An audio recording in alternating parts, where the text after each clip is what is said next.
नमस्कार, स्वागत छ कार्यक्रम खबर अन्वेषणमा। म धीरज बस्नेत।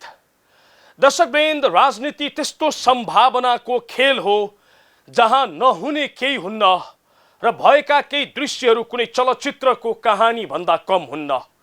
पूर्व सञ्चारकर्मी रवि लामिछानेले 6 महिनाको बीचमा राजनीतिमा जसरी छलाङ मारे, यसले त्यसकै झल्को दिन्छ। एउटा आक्रामक सञ्चारकर्मी जसले बा पुस्ताका नेतालाई गाली गरेर र सिस्टमको चरको विरोध गरेर चर्चा कमाएका थिए, आज उनी 6 महिनाको बीचमा राजनीतिक दल खोलेर 20 सिट सहित चौथो दल बनेर सत्तामा सवार भएका छन्, त्यो पनि उपप्रधान सहित गृह मन्त्रालय लिएर। यो अविस्मरणीय छलाङ सायद नेपालको राजनीतिमा यसअघि कहिल्यै देखिएको थिएन। तर सत्ताको रसस्वादन गर्न रवि जुन स्तरमा झरे, यसले उनीमाथि प्रश्न मात्रै उब्जाएको छैन, कतै उनी पनि उही ढ्याङका मुला त होइनन् भन्ने आशंका जन्माएको छ। होइन भने हिजोसम्म देश चुसेर डकारी रहेकाहरूसँग हिसाब माग्छु भन्ने उनी तिनकै पिच लग्गु भएर सत्ताको घोडामा सवार भएका किन छन्? पुराना दलसँग र बुढा नेतासँग सहकार्य गर्दिन भन्दै हिँडेका उनी अचानक के सम्झौता गरे र सरकारमा जान तयार भए, जसलाई गाली गरेर तिनकै सारथी बन्न कसरी मान्यो मनले? बाँकी हेर्नुहोस् यो रिपोर्टमा।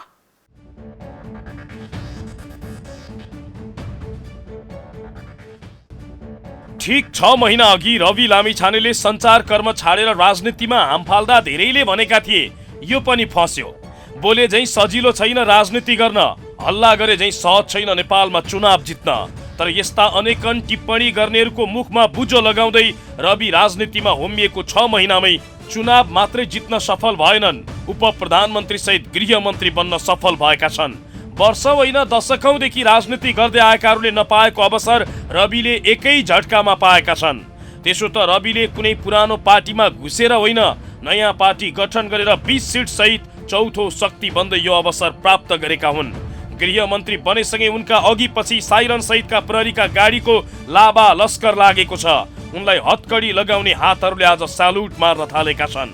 रविको यो छलाङलाई धेरैले म्याजिक झैं मानेका छन्। त्यसो त 6 महिनाको बीचमा उनले जुन राजनीतिक सफलता हात पारेका छन् त्यो धेरैले अनुमान गरे विपरीत नै छ र नेपाली राजनीतिका लागि नयाँ परिघटना बनेको छ। तर मुख्य कुरा चाहिँ सञ्चारकर्ममा रहँदा पुराना नेताहरूलाई गाली गर्ने र सिस्टमको चरको विरोध गर्ने रविले यही सिस्टम र तिनै पुराना नेताहरूको नेतृत्वमा बनेको सरकारमा बसेर के गर्छन्, त्यो चाहिँ धेरैका लागि चासोको विषय बनेको छ। जुन हिसाबले राष्ट्रिय स्वतन्त्र पार्टी आयो नि, परम्परागत शक्तिलाई गाली गर्दै र उनीहरूले केही गर्न सकेन, डेलिभर गर्न सकेन भनेर आयो र अब अहिले ऊ पनि त्यही परम्परागत शक्तिसँगै मिसिने हो भने त त्यसको कुनै अर्थ हुँदैन। र उसले त धैर्यताका साथ पर्खिएर 5 वर्षसम्म जनतासम्म जाने आँट प्रदर्शन गरेको भए त्यो परिपक्व राजनीतितिर जान्थ्यो। अब त्यो परिपक्वतातिर नजाँदै शक्तिको जुन छ नि ग्ल्यामर, शक्तिको चकाचौँध, त्यो त्यतापट्टि चाहिँ ढल्किए जस्तो लाग्यो। त्यसले अब कति राम्रो गर्छ त्यो भन्न सकिन्न। हिजो जसलाई नो नट अगेन भनिएको थियो, उनीहरूकै नेतृत्वको सरकारमा गएको विषयमा रविको पार्टीभित्र असन्तुष्टि देखिएको छ। केन्द्रीय सदस्य गणेश कार्कीले सत्ता स्वार्थकै कारण जोसँग पनि मिल्ने र छुट्टिने गर्दा आम नागरिकमा थप निराशा बढ्ने भन्दै लिखित असहमति पत्र दर्ता गराएका छन्। अन्य नेताहरू पनि रविको एकलौटी निर्णयप्रति खासै सन्तुष्ट देखिएका छैनन्। त्यसो त रवि स्वयंले पनि निर्वाचनमा परम्परागत दलहरूलाई चुनौती दिन पुराना नेताहरूको नेतृत्वमा सरकारमा नजाने, बरु देशलाई बलियो प्रतिपक्षको आवश्यकता रहेको बताउने गरेका थिए। नेपालमा सबै दलहरू कुनै न कुनै किसिमले एकअर्कासँग मिलेकाले यहाँ बलियो प्रतिपक्ष नभएको प्रतिक्रिया दिने गरेका थिए। तर प्रतिपक्षमा बस्ने बताउँदै आएका उनी एकाएक कसरी तिनै पुराना नेताको नेतृत्वमा बनेको सरकारमा सहभागी भए, यसको जवाब उनले दिएका छैनन्। माओवादी अध्यक्ष पुष्पकमल दाहाल प्रचण्ड र एमाले अध्यक्ष केपी शर्मा ओलीसँग के विषयमा कुरा मिल्यो र उनको पार्टी सरकारमा सहभागी हुने निर्णयमा पुग्यो, त्यो पनि स्पष्ट हुन सकेको छैन। के रवि पनि पदको लालचमा फसेका हुन्? होइन भने के शर्त र सहमतिमा सरकारमा गएका हुन्? यो प्रश्नको जवाब न उनले दिएका छन् न त उनको पार्टीले स्पष्ट रूपमा दिएको छ। नयाँ शक्तिहरूले आफैले सरकार बनाउन सक्ने सिट प्राप्त भएन। हामीले केपी शर्मा ओलीज्यूसँग पनि उम्मेदवार उठाएका थियौँ, शेरबहादुर देउवाजीसँग पनि उम्मेदवार नउठाए पनि उहाँसँग उठ्नुभएका सागरजीलाई समर्थन गरेका थियौँ। प्रचण्डजीसँग पनि हामीले उम्मेदवार उठाएका थियौँ। सबै उम्मेदवारहरू उठाएका थियौँ नि त, सबैजना उठाएका थियौँ। तर हाम्रो उम्मेदवारहरूले त हामी त 20 जना मात्र गयौँ। त्यसले गर्दाखेरि सरकार त सञ्चालन गर्नुपर्ने, यो त एउटा अगाडि त बढाउनु पर्ने हुन्छ। त्यसले गर्दाखेरि हामीसँग आफैले सरकार नेतृत्व गर्ने यो प्रस्ताव पनि नराखिएको छ, होइन यद्यपि राखेका थियौँ। तर त्यो नभइसकेपछि त हामीले एक ढङ्गमा अगाडि बढ्नुपर्ने हुनाले हामी काम गर्ने लागि आएका मान्छे हौँ। हामी काम गरेर देखाउने भएको हुनाले एउटा सानो चिज तपाईँहरूको जस्तै एउटा क्यामेरा र माइक्रोफोनबाट काम गरेर आएको मान्छेमा एउटा अवसर पाएको खण्डमा त्यो जुन जिम्मेवारी आउँछ त्यो जिम्मेवारीलाई सबैभन्दा खरो भएर निर्वाह गर्न सक्ने आँट सहित आएको हौँ। राजनीतिबाट बाहरूलाई विदाई गर्नुपर्ने उद्घोष गर्दै चुनावमा होमिएका रविले अहिले तिनै बाहरूसँग मिलेर सत्ताको स्वाद चाख्न सुरु गरेका छन्। देश चुसेर डकारी रहेका नेताहरूको एक एक हिसाब गर्नुपर्ने बताउँदै आएका उनी तिनैसँग मिलेर अघि बढ्न सुरु गरेका छन्, जसका कारण उनीसँग आश गरेकाहरू मात्र होइन उनकै पार्टीका नेताहरूले समेत मन खिन्न बनाएका छन्। उनको छलाङमा खुसी भन्दा ज्यादा अति महत्वाकांक्षा देख्न थालेका छन्। धेरैको अपेक्षा रविको दल प्रतिपक्षमा बसोस् र सत्तामा गएका पुराना दलहरूलाई खबरदारी गरोस् भन्ने थियो। तर त्यो अपेक्षालाई लात हान्दै देश चुसेर डकारी रहेकाहरूसँग मिलेर सत्ताको स्वाद चाख्न पुगेका छन्। के छन् रविलाई चुनौती? बेथिति विरुद्ध टेलिभिजनको पर्दाबाट चर्को आवाजमा चिच्याउने गरेका रवि काममा भने कति खरो उत्रिन्छन् त्यो हेर्न बाँकी छ। तर पाइला पाइलामा नागरिकले पाएको शास्तिका दृश्य देखाएर सिस्टमलाई गाली गर्ने उनले अब त्यही सिस्टममा बसेर काम गर्नुको विकल्प छैन, किनकि उनी खिचडी सरकारको एकजना सामान्य उप प्रधानमन्त्री हुन्। पुराना पार्टीको एउटा साझेदार दल मात्रै हो राष्ट्रिय स्वतन्त्र पार्टी। दिनहुँ बढ्दै गएको हत्या, हिंसा र बलात्कारको घटना रोक्नु उनको दायित्वभित्र पर्छ। प्रहरी प्रशासनभित्र देखिएको बेथिति रोक्नु उनको कर्तव्य हुन्छ। जनताले खेपिरहेको हैरानी घटाउन सिस्टममा सुधार गर्नु उनको मुख्य कर्म हुन्छ। जुन कुरामा उनले कति सफलता पाउँछन् कि सलामी मात्र खाएर बस्छन् त्यो चाहिँ समय क्रमले देखाउनेछ। निर्मला पन्त लगायतका हत्याराहरूको खोजी गर्नु पनि उनको अर्को कर्तव्य हुनेछ। उनको सफलता र असफलता नाप्ने कसी यही हुनेछ। जसलाई रोक्छु भन्थे उसैलाई बोकेर सत्ताको भर्याङ चढेका छन् रवि, र उनले पनि यो सिद्ध गरिदिएका छन् कि राजनीति सत्ता स्वार्थको खेल हो र यहाँ सत्ताका लागि जस्तो सुकै सम्झौता हुन सक्छ। होइन भने कुनै हालतमा देश खोक्रो बनाउने पुराना दल र बुढा नेताहरूसँग मिल्दैनौ भनेका रवि किन तिनैसँग टाँसिन पुगे? सत्तामै गए पनि काम देखाउने मन्त्रालय छाडेर पावर देखाउने मन्त्रालयमा किन हानिए? रविलाई यो प्रश्न उनकै समर्थकहरूले गर्न थालेका छन्। आखिर किन रोजे रविले गृह मन्त्रालय? त देखाउने छौं तर एकैछिनको विश्रामपछि। कार्यक्रम खबर अन्वेषण हेर्दै हुनुहुन्छ। आजको श्रृङ्खलामा हामी राजनीतिमा छलाङ मारेका रवि किन देश बिगारे भनेका दलहरूसँगै टाँसिन पुगे र के कारण गृह मन्त्रालय नै रोजे त्यो देखाइरहेका छौं। नो नट अगेन भन्दै रविले राजनीतिबाट बाहरूलाई विदा गर्नुपर्छ भन्ने नारा निकै चर्काएका थिए। देशको सारा समस्या यिनै हुन् भने झैं गरी उनी चिच्याइरहेका थिए। तर आज यिनैसँग मिलेर रविले सत्ताको स्वाद चाख्न सुरु गरेका छन्, त्यो पनि गृह मन्त्रालय लिएर। हिजो टेलिभिजनको पर्दाबाट आफूले उठाएको मुद्दाको सम्बोधन गर्ने श्रम, शिक्षा, स्वास्थ्य मन्त्रालयलाई किन लात हाने रविले र कस्तो थ्रेड छ रविलाई जसका कारण उनी आजीवन सुरक्षा लिने गरी गृह मन्त्री बन्न पुगे? हेर्नुहोस् यो रिपोर्टमा।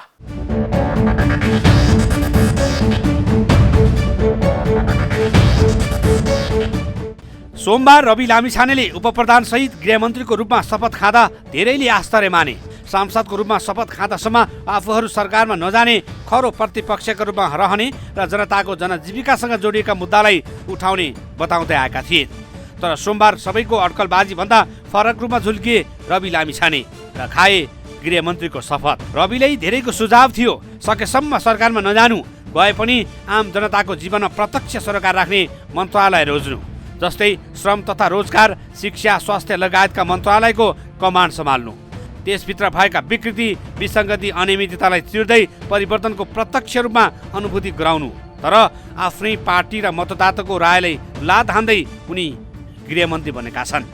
हिजो सञ्चारकर्ममा रहँदा वैदेशिक रोजगार सम्बन्धी धेरै समस्याबारे थुप्रै विषयवस्तु उठान गरेका रविले आज त्यही समस्या समाधान गर्ने मन्त्रालयलाई लाद हानेका छन्। श्रम मन्त्रालय उनको प्राथमिकतामा पर्दै परेन, ताकि आज पनि सञ्चारकर्मबाट उनले उठाएका मुद्दाहरू उस्तै दुरुस्तै छन्।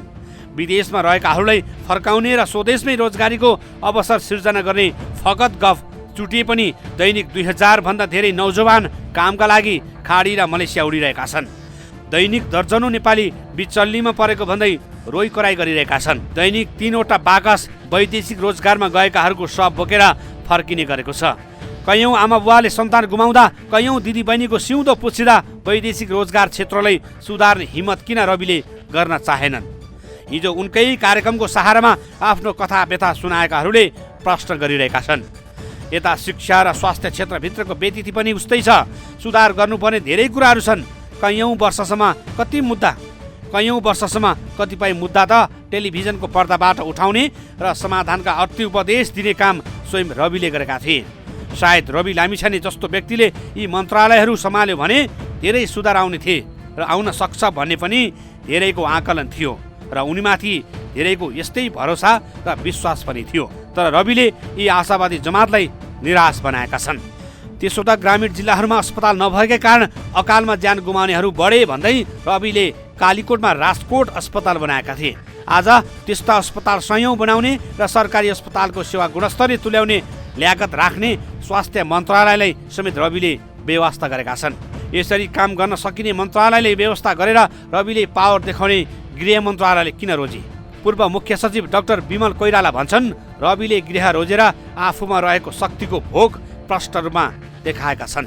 अहिले देख्दै पनि गृह मन्त्रालय खोजेको छ, गृह मन्त्रालय गएको छ। अब गृह मन्त्रालय जानु भनेको त के भने 77 जिल्लामा प्रमुख जिल्ला अधिकारी हुन्छन्, तिनीहरूको स्वागत सत्कार पाइन्छ, पुलिसको सलामी पाइन्छ भनेर गएको हो कि होइन जनतालाई डेलिभरै गर्छु, म सेवा सुविधा प्रवाहमा चुस्तता ल्याउँछु भनेर गएको हो। अब यो प्रश्न त छँदैछ। अब यसले जुन हिसाबले साबिकमा रहिरहेका राजनीतिक दलहरूप्रतिको वितृष्णालाई नगदीकरण गर्न सक्यो नि चुनावको बेलामा, त्यो नगदीकरण गरेको जनता आफै फेरि चाहिँ निराश हुने हुन् कि भन्ने सम्भावना पनि छ उत्तिकै। र यो मैले त रवि लामिछानेको छलाङ भन्दा पनि जोखिम हो कि भन्ने जस्तो मलाई लाग्छ। अर्को कुरा, जुन मन्त्रालय मातहतका निकायले आफ्नो नागरिकता र पासपोर्ट सम्बन्धी विवादको अध्ययन गरिरहेका छन्, उनले सोही मन्त्रालयको जिम्मा पाएका छन्। आफैले गृह मन्त्रालयको जिम्मेवारी प्राप्त गरेको कारण यो मुद्दा अब तत्कालै उठ्दैन वा उठे पनि उनले दबाउन सक्ने हैसियत राख्छन्। उनको लागि गृहमन्त्रीको पद अपरिपक्व राजनीतिको उपज हो। पछि जेसुकै होस्, कहिले भए हुन्छ भने जसरी रविले गृहमन्त्रीको पद रोजेको पूर्व मुख्य सचिव कोइरालाको टिप्पणी छ। उनी भन्छन्, उनी जति छिटो माथि चढेका छन् त्यति नै छिटो तल झर्ने जोखिम पनि आउन सक्छ।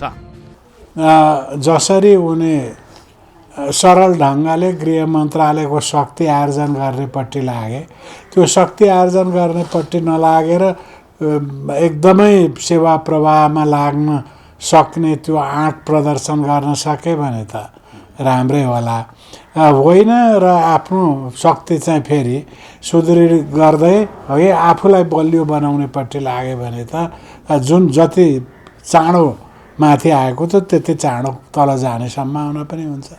त्यसो त शपथ ग्रहण गर्दै गर्दा रविले गृह मन्त्रालय नै किन रोजेको भन्ने प्रश्नको सामना त्यति बेलै गर्नु नपरेको पनि होइन। उनले भनेका छन्, आफूले जनताले सेवा गर्न पठाएको र जनताको सेवक भएर काम गर्ने, पदको दुरुपयोग आफूले पनि नगर्ने र अरूलाई पनि गर्न नदिने बताएका छन्। रवि लामिछानेले गृह मन्त्रालय मागे वा उनलाई दिइयो। प्रचण्ड र एमाले अध्यक्ष केपी शर्मा ओली उनलाई उक्त मन्त्रालय सुम्पिन किन तयार भए? नयाँ राजनीतिक दल र उनले बोक्ने एजेन्डा प्रष्ट नहुँदै लामिछानेलाई गृह मन्त्रालय जस्तो शक्तिशाली मन्त्रालयको जिम्मा लगाउनुको रहस्य के हुन सक्छ भन्ने जस्ता धेरै प्रश्नहरू पनि राजनीति विरुद्धमा राम्रैसँग उठेको छ। राजनीतिक शुद्धिकरणको लागि आफै सरकारमा सहभागी हुनु सकारात्मक पाटो हो, तर नागरिकता र पासपोर्ट विवादमा मुछेका उनले शुद्धिकरण आफैबाट थाल्नुपर्ने देखिन्छ। तर आफै गृहमन्त्री बनेपछि यो प्रश्न अब उनलाई कसले सोधिदिने भन्ने अर्को प्रश्न पनि उत्तिकै टटकारो रूपमा देखिएको छ।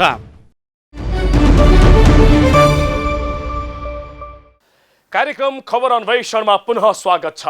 आजको श्रृङ्खलामा हामी किन रोजे रविले गृह मन्त्रालय र के हुन सक्छ अब उनको नागरिकता र पासपोर्ट माथिको अनुसन्धान तो देखाइरहेका छौँ। भन्नलाई रविले भनेका छन् मेरो विषयमा हुने अनुसन्धान प्रभावित हुँदैन भनेर, तर त्यही अनुसन्धान प्रभावित पार्नकै लागि रविले गृह मन्त्रालय रोजेको धेरैले टिप्पणी गरिरहेका छन्। जसले निर्देशन दिन्छ उसैको नागरिकता र पासपोर्टको छानबिन कसरी गर्छ प्रहरीले, कसरी प्रभावित हुँदैन अनुसन्धान। टेलिभिजन यात्राका क्रममा निकै विवादित बनेका रविको सत्ता यात्रा पनि विवादित बन्ने खतरा बढ्दै गएको छ। बाँकी हेर्नुहोस् यो रिपोर्टमा।